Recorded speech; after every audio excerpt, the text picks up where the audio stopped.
ہے اس جگہ کو، اس مقام کو فرشتے ڈانپ لیتے ہیں اور وہاں پر جو ہے وہ رحمت اللہ رب العزت کی طرف سے رحمت برس رہی ہوتی ہے،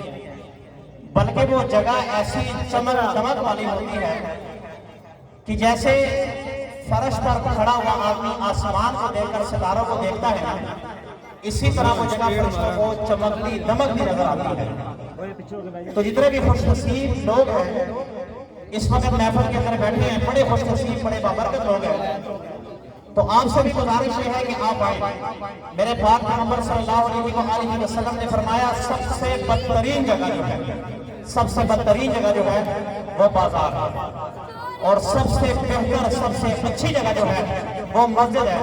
اور پھر وہ سب سے اعلیٰ سب سے عرفہ جگہ وہ ہے کہ جہاں اللہ اور اس کے رسول کا ذکر کیا جاتا ہے۔ اب آپ اپنی خوش قسمتی اور بد نصیبی آپ نے خود ہی دیکھنی ہے، تو لہذا باہر کھڑے ہونے کے باتیں کرنے کا فائدہ کیا ہے؟